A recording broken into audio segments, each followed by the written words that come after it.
Greed has a funny way of blinding arrogant men to the traps laid right beneath their feet. My pompous son-in-law thought he could secretly steal the mountain sanctuary I built for my late wife and hand it to his toxic parents.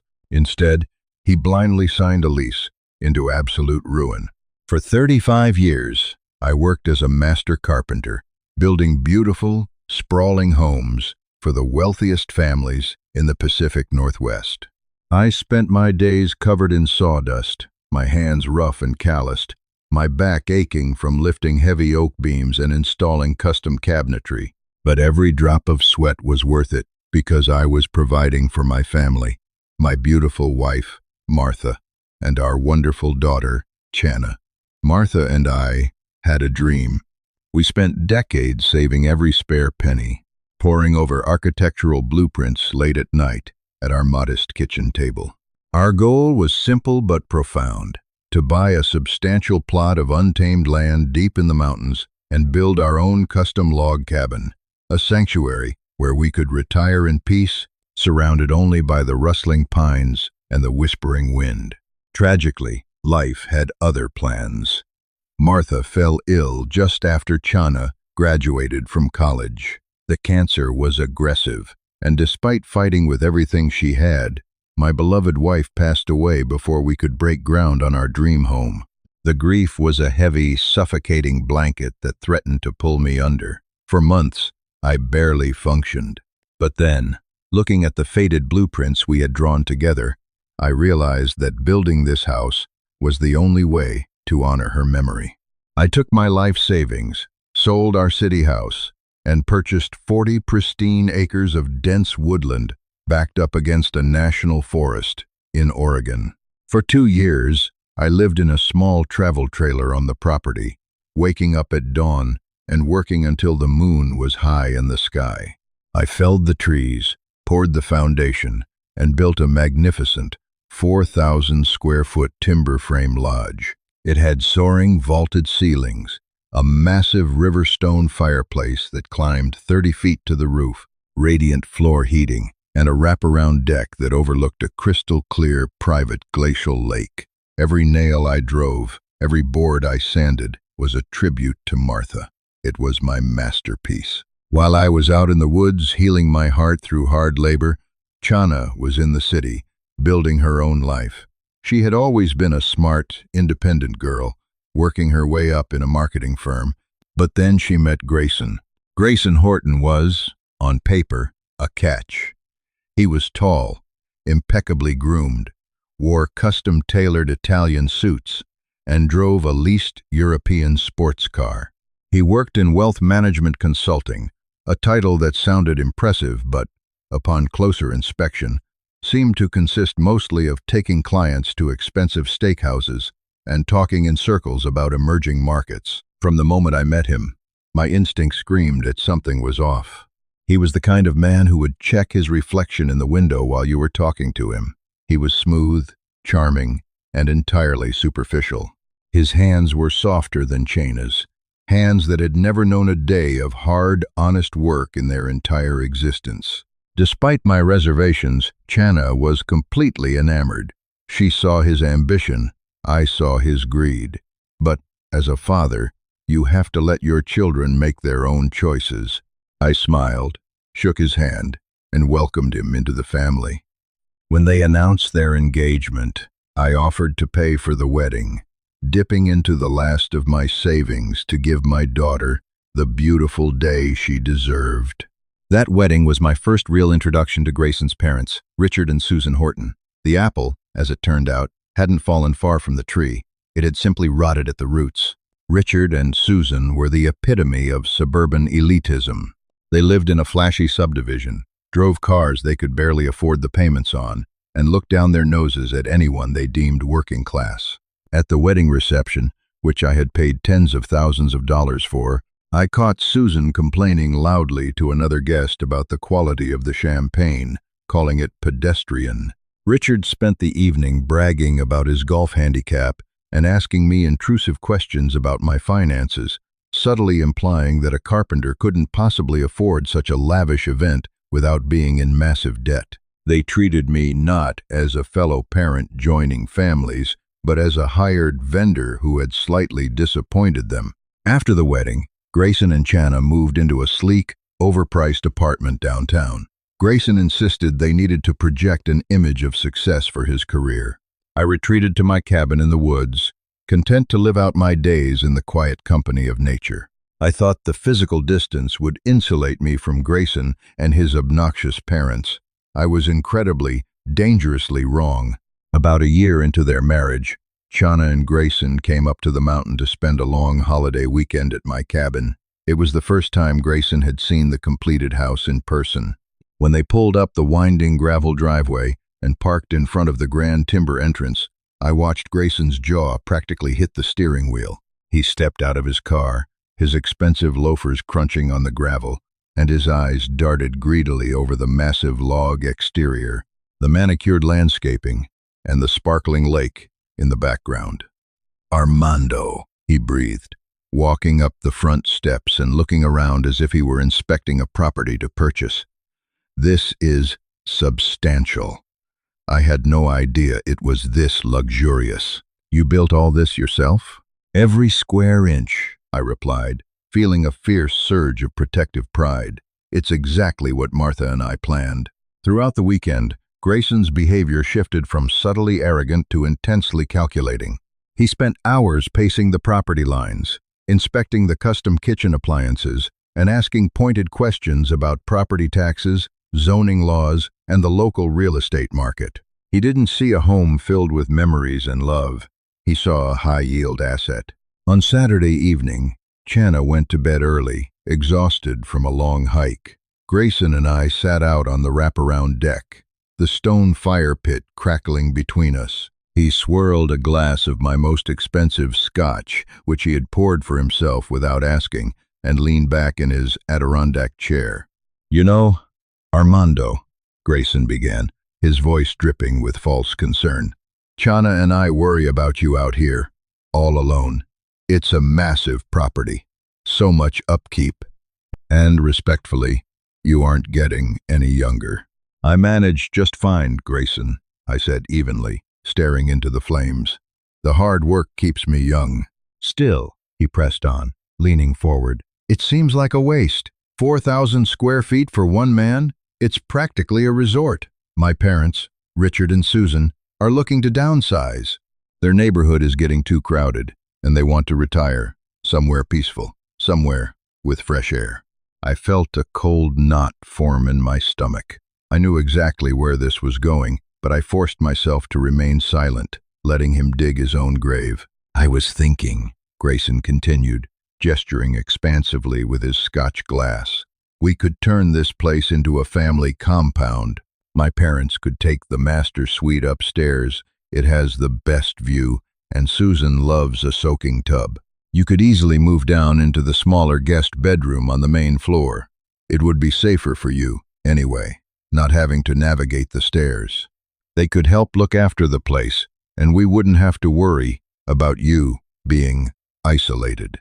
The sheer audacity of the proposal left me momentarily speechless.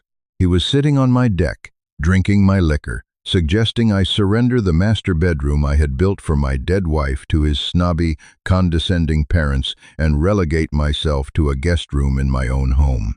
"That's quite a proposal, Grayson," I managed to say, my voice tight.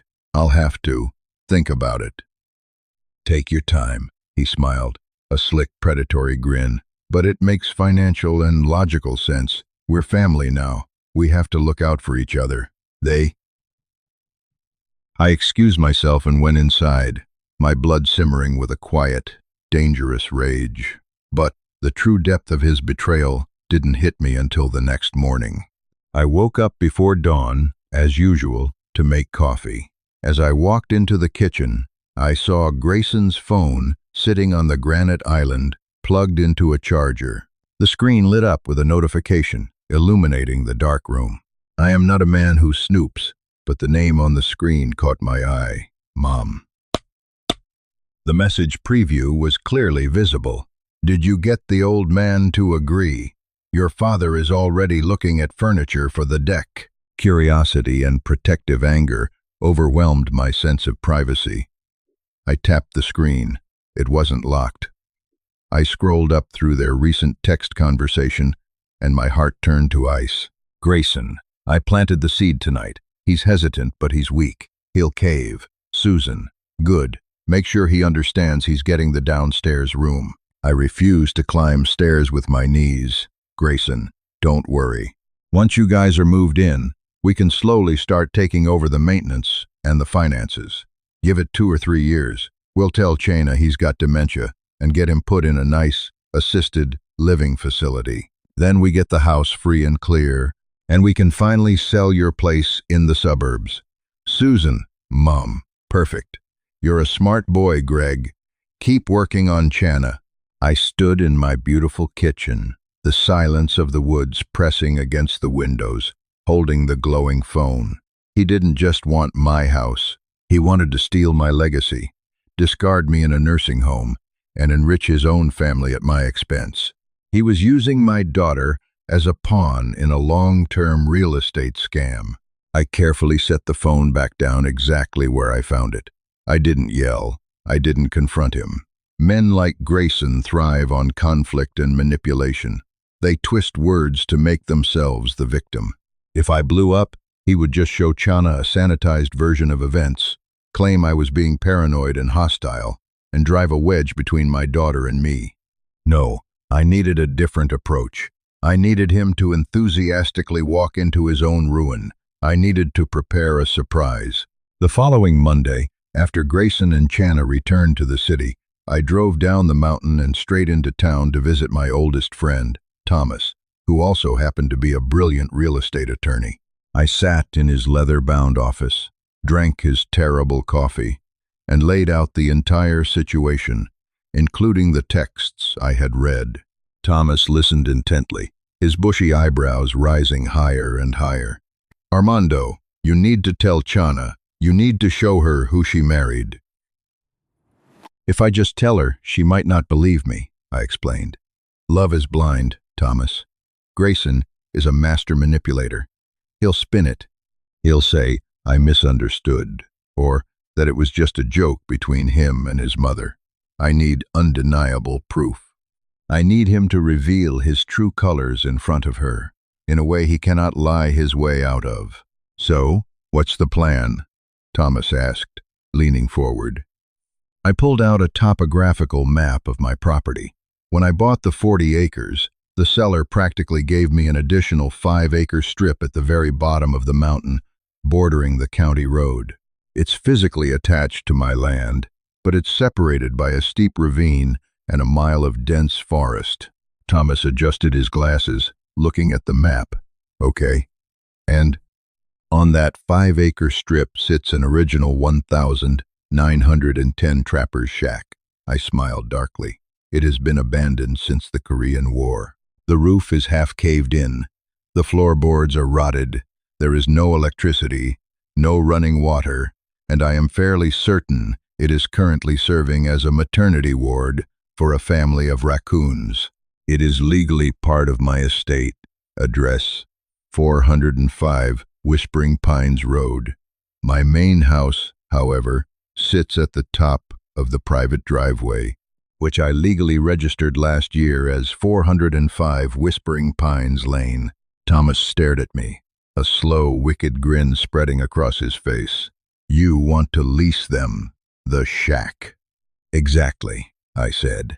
I want you to draft an ironclad, legally binding, unbreakable 5-year residential lease. The tenant will be Richard and Susan Horton. The landlord is me. The property address on the lease will be Parcel B, 405 Whispering Pines Estate. I want the lease to stipulate an immediate, non-refundable security deposit of $25,000 to secure the property and begin renovations. And I want a clause that states the tenants accept the property completely, as is, with no obligation on the landlord to provide improvements or utilities. Thomas chuckled, typing furiously on his computer. Armando, this is diabolical. But you realize that if Grayson has an ounce of sense, He will read the contract, ask to see Parcel B, and back out. Grayson is blinded by greed and his own arrogance, I countered. He assumes I am an uneducated carpenter. He thinks he's moving them into the main house, and that this paperwork is just a formality to make him feel like he has legal rights to my home. He won't question it. And as for the $25,000, I have a feeling I know exactly whose account he's going to take that from. 2 weeks later, I called Grayson. I put on my best, tired, lonely old man voice. Grayson, I sighed into the phone. I've been thinking about your proposal. You were right.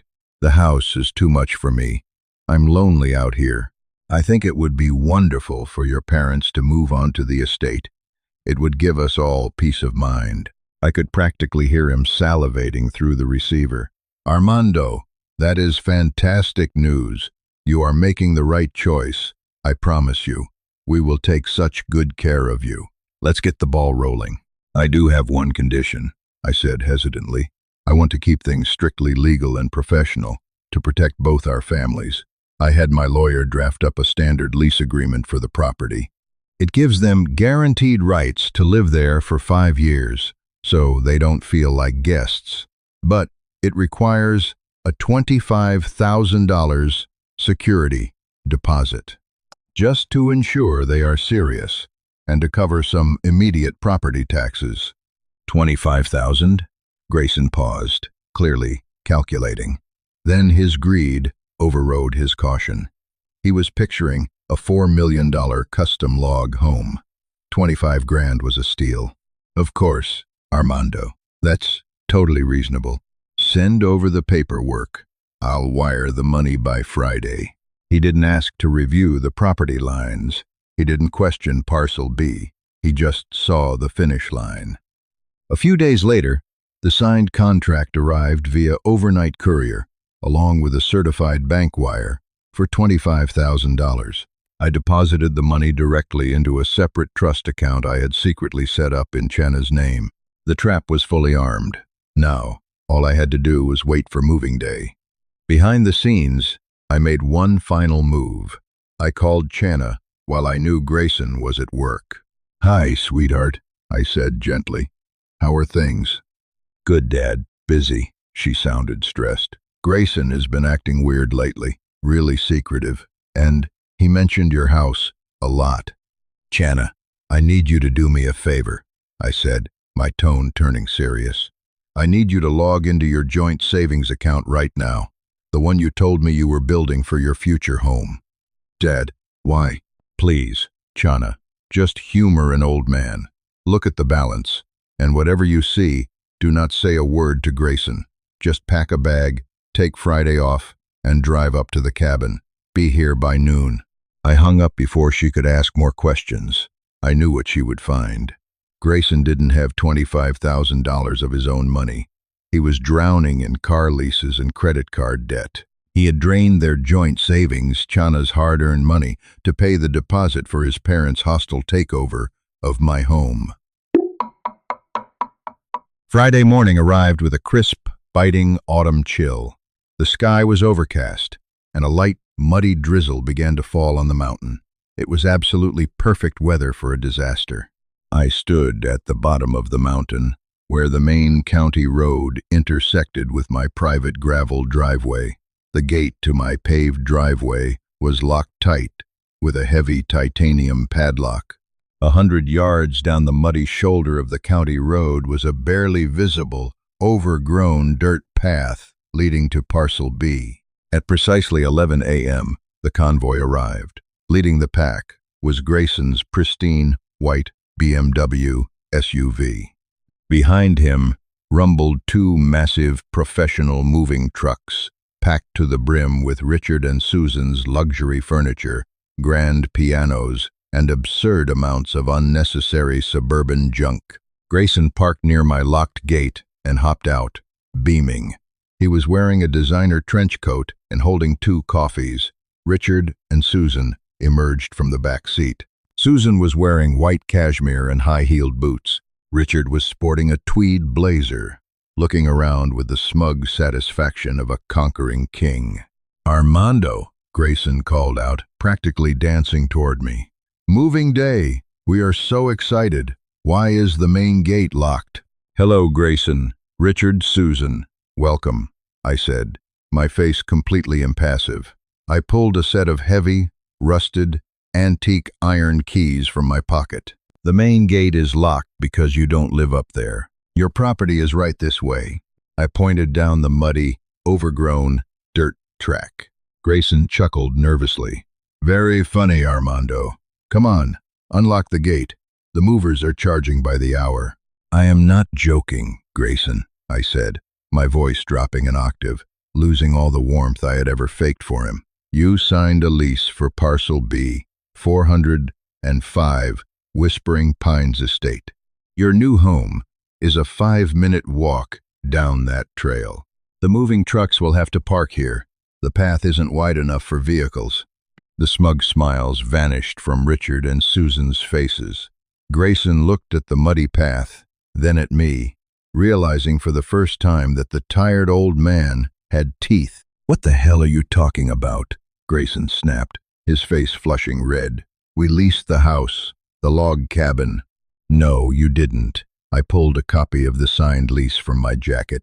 You leased Parcel B. I highly recommend reading contracts before you sign them, especially in your line of work, Grayson. I legally subdivided the property. The cabin is Parcel A. You leased the guest estate on Parcel B. Guest estate? Susan shrieked, looking at the dripping, gloomy forest. Where is it? Show us. Without a word, I turned and started walking down the muddy path. Reluctantly, aggressively, they followed. Susan's white boots were immediately swallowed by 3 inches of wet mountain mud. Richard was cursing with every step as brambles snagged his tweed jacket.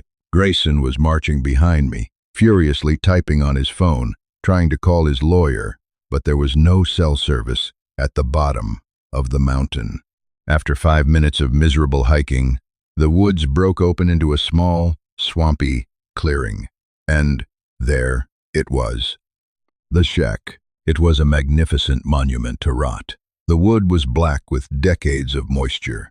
Half the roof had collapsed, exposing the dark, mildew-scented interior to the rain. The front door was hanging off a single rusted hinge. As we approached, a massive fat raccoon waddled out of the front door, paused to look at Susan, hissed aggressively, and scurried under the floorboards. Here we are, I said, gesturing grandly with my hands. Parcel B. As is condition. As per paragraph 4 of your lease. No utilities, but there's a lovely creek about a mile that way for fresh water. Your $25,000 deposit has been processed. Welcome home, neighbors. Complete, stunned silence fell over the clearing. The only sound was the patter of rain on the dying leaves. Then, the explosion. Susan burst into hysterical tears, clutching her ruined white boots. Richard lunged toward me, his face purple with rage, but stopped short when I didn't flinch. My carpenter's frame, still solid and unyielding. Grayson completely lost his mind. He threw his coffee cup into the woods and started screaming, "You crazy old bastard! You set me up! This is fraud! I'm taking you to court! I'll take the main house from you. I'll ruin you." You can try, I said coldly. But you signed the contract. You wire transferred the money. It's a legally binding agreement. If you break the lease, you forfeit the deposit. And speaking of that deposit, a car door slammed in the distance, back at the county road. A few minutes later, footsteps splashed down the muddy trail. Chana emerged into the clearing. She was wearing a rain jacket, her hair wet, her face a mask of absolute fury and heartbreak. She looked at the rotting shack, then at Grayson's panicked face, and finally at me. "Chana?" Grayson stammered, the color completely draining from his face. What are you doing here? Let me explain. This crazy old man." "Shut up." Chana's voice was quiet, but it cracked like a whip. She walked right up to Grayson. "I went to the bank this morning. Our savings account is empty. $25,000. My bonus, my inheritance from Mom. Gone. The teller said you wired it to an LLC owned by my father. Chana, I was doing it for us, Grayson pleaded, reaching for her. I was investing in our future. He was going to give us the estate. I saw the texts, Grayson, I interrupted, my voice booming through the small clearing. The texts between you and your mother, about how you were going to force me into the downstairs bedroom, take over my finances, and throw me in a nursing home in 3 years. Chana recoiled from him as if he were a snake. She looked at Susan, who couldn't meet her eyes, and then back at her husband. The man she thought she knew was evaporating before her eyes, replaced by the greedy, manipulative parasite he truly was. Is it true? Chana demanded, tears mixing with the rain on her cheeks. Did you plan to steal my father's house and put him in a home? Grayson opened his mouth to lie, to spin it, but there was nowhere to hide. The evidence was overwhelming. The rotting shack was a mirror, reflecting his own toxic soul. It wasn't like that, he mumbled weakly. Chana slowly reached onto her left hand. She slid the diamond engagement ring, which I now strongly suspected he had put on a credit card, off her finger. She threw it directly into the mud at his feet. We are done, she said, her voice shaking but resolute. Don't come back to the apartment. I'm having the locks changed. She turned and walked back down the trail toward the road, not looking back once. I looked at the three of them, standing shivering in the mud in front of their new estate. The movers up on the road honked their horns, signaling they were waiting to unload. Well, Richard, Susan, I said, tipping an imaginary hat to them, I'll let you get settled. I'd offer to help you move the grand piano down this mud path, but my back just isn't what it used to be. Have a wonderful 5 years. I turned and walked away, leaving Grayson on his knees in the mud, desperately searching for a ring he couldn't afford, while his parents screamed at him in the rain. That night, Chana and I sat by the massive stone fireplace in the main house. We drank hot cocoa, watched the flames dance, and talked for hours. It was painful for her, but the surgery to remove a parasite always hurts. The $25,000 sat safely in a trust in her name, ready to help her start over. I got my daughter back. My home remained my sanctuary. And Grayson learned a very harsh lesson about real estate, family, and the dangers of underestimating a tired old carpenter. If you enjoyed this story of a greedy son-in-law getting exactly what he deserved, please hit that like button and share this video with your friends. Don't forget to subscribe to our channel for more crazy, dramatic, and satisfying real-life revenge stories every single week. Ring the notification bell so you never miss an update, and let me know in the comments down below what you would have done in my shoes. Thank you so much for watching and supporting us.